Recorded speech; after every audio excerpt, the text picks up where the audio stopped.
What's up and welcome back. I'm John Stark from MacMovieguy.com, and I reviewed a random film today, because I've been known to do that from time to time, where I just, for no particular reason whatsoever, go, hey, I never saw that. Hey, it has audio description. So today, I reviewed Overlord. This is actually available on Paramount Plus, at least as of the time of my recording. As streaming works, these things sometimes disappear and go away. However, this is a Paramount film, so it's a lot more likely to stay on Paramount Plus or continuously rotate onto Paramount Plus. So, I guess every time it's going to be there, it will have audio description. Yeah, this is a film that, it's a little bit old, but to be totally honest, it's in the time of my blindness, so I never got an opportunity to see this film. I did get a basic description of this film one time from some of my old video game buddies, that it was like the Nazi zombies on Call of Duty, which I used to love playing.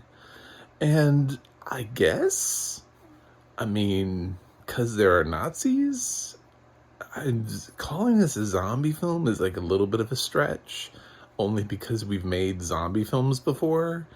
And this is more of like a zombie monster. It's more like Nazis and Resident Evil, kind of. Like, they're making some stuff and some people are turning into some things, but it's not like The Walking Dead where everybody dies and they suddenly rise from the dead. It's not like that. Like, it doesn't follow traditional zombie rules, so it can't really be called that. Feels a little bit more like Nazi Resident Evil to me, if I'm going to be honest. Yeah, we were introduced at the very beginning to a group of American soldiers that are about to drop in, and they have this one specific task, which is to take out this tower, which is blocking the radio signal, so American troops can't provide air support, which I find to be incredibly weird because they're literally flying a plane into the thing, so I don't understand why they can't bomb. Anyway, I was like, if you can't fly planes, why are you flying a plane?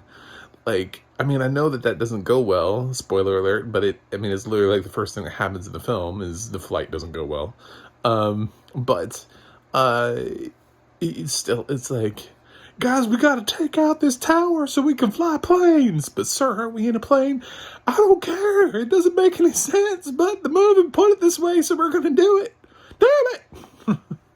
It's like, it's kind of what it feels like. It's like, all right, so you gotta take out this thing so you can fly planes and provide air support, but we're in a plane, but providing, I don't understand. Okay, sir, thank you.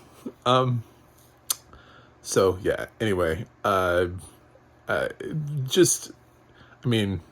end up on the ground. I'll say that.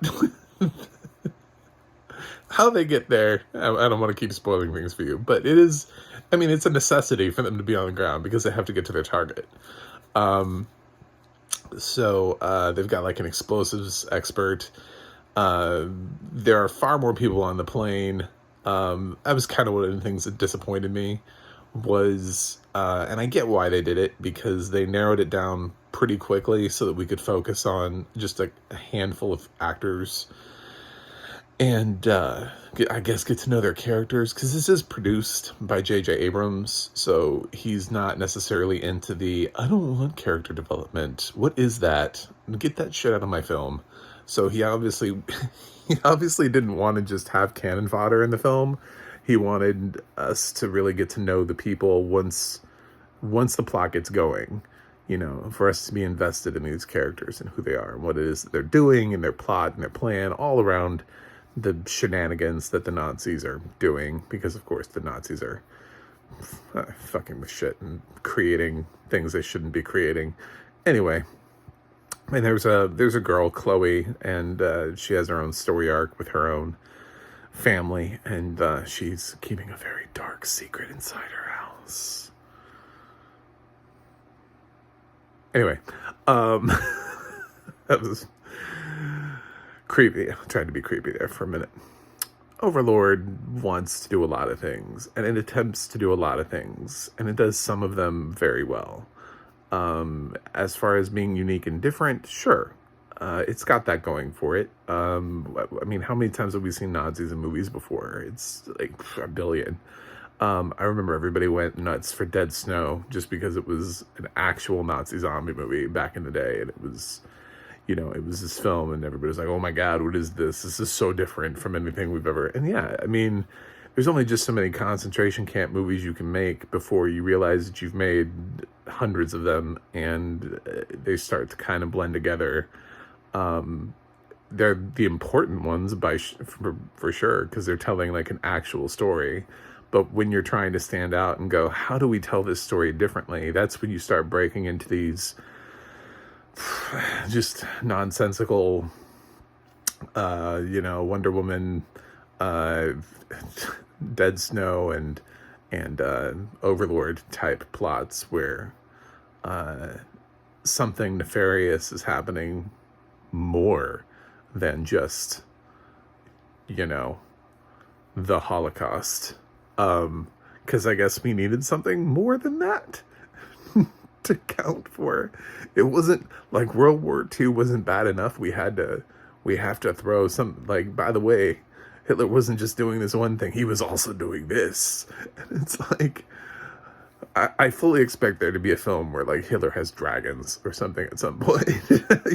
Just like, can we, I mean, I think he kind of just did like a big thing, and we could just probably talk about that and not keep trying to invent extra things. But I don't know what our fascination is with this. It's a very weird fascination. Because would they have, did anybody ever think about doing Overlord during like the Vietnam War or the Korean War, or I don't know, even the Civil War, or like any other war, World War One? Like, was there at any point? I don't know. But it always seems to me that we keep messing with the history of the event like it wasn't enough, Anyway, it's fine. It's got good audio description. It has to, because it's got gore and stuff, so you have to be able to describe the gory details, the crazy non-human-ish things that are going on, inhuman monstrosities. So no, I don't know who the narrator is, because yes, Paramount Plus kicked me out of the credits like they do. So I feel like I've heard the voice before. I feel like it's the guy currently doing Resident Evil on Netflix, but I'm not like 100 on that. So I'm not 100% sure it's Bill Larson. It might be Bill Larson. Anyway, but yes, it was easy to follow for a film that definitely would not be without audio description. That's why I never bothered to even attempt to watch this movie without audio description. I was like, there's no point. I need to know what the creatures look like, and with one standing behind somebody, and it's just going to sound like a lot of sound effects. And there were points in this film where it would just be sound effects. So, and you would have no idea. There would be a lot of things that you'd be missing out on, dead bodies hanging from trees and stuff like that. So, it's creepy, but it's still J.J. Abrams creepy. So it's not like full on nuts. This is not balls to the wall creep. So, but I liked it enough. I didn't love it, so felt like I should have, considering somebody was like, oh, it's like Nazi zombies, and I was like, oh, that was a fun game. Anyway, so that's my hot take on Overlord. I'm gonna give Overlord a B-. It's a pretty good time. So it's on Paramount Plus. You can check it out if you want. Let me know what you think in the comments. Throw me a like and a subscribe. You can visit my website, macmovieguy.com. You can go to the audio description project at adp.acb.org, and they'll let you know what has audio description and where you can watch it. And the adna.org. And that's theadna.org. And they'll let you know what narrators have been up to. And you can check out Bill Larson, even if he didn't do this. He's a good narrator. So, that's it. So I will catch you guys on the other side.